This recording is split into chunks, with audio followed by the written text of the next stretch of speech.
Hello everyone, આજે આપણે બનાવશું હેલ્ધી એવો નાસ્તો. તો ચલો રેસીપી શરૂ કરીએ.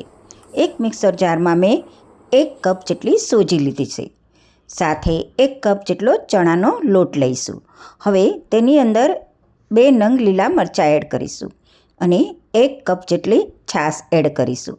હવે એને ગ્રાઇન્ડ કરી લઈશું. તમારે આવી રીતે ગ્રાઇન્ડ કરી લેવાનું છે. તેનું બેટર એકદમ સરસ હોવું જોઈએ. હવે તેને એક બાઉલમાં કાઢી લઈશું અને 15 મિનિટ રેસ્ટ આપશું. 15 મિનિટ પછી બેટરને આપણે સારી રીતે હલાવી લઈશું. તમે જોઈ શકો છો કે બેટર સરસ રીતે બની ગયું છે, એટલે કે સોજી બરાબર ફૂલી ગઈ છે. આવું બેટર તમારે રેડી કરવાનું છે. હવે એમાં 1 ટીસ્પૂન જેટલી દળેલી ખાંડ એડ કરશું. 1/2 ટીસ્પૂન જેટલી હળદર એડ કરીશું.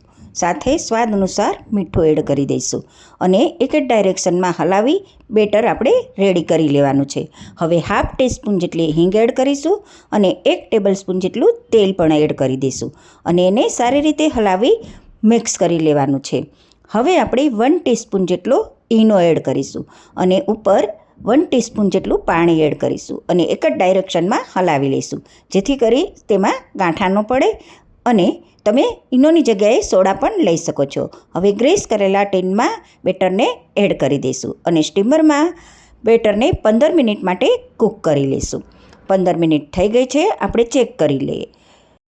ખમણ બરાબર કૂક થઈ ગયા છે. 15 મિનિટ માટે એને ઠંડા કરીશું.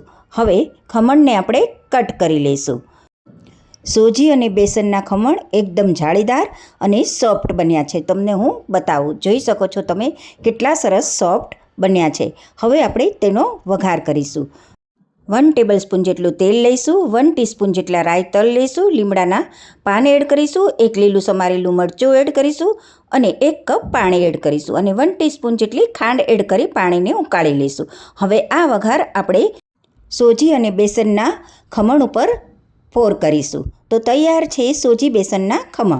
રેસીપી પસંદ આવી હોય તો સબસ્ક્રાઈબ કરવાનું ના ભૂલશો. હવે મળીશ નવી રેસીપીની સાથે. Bye bye.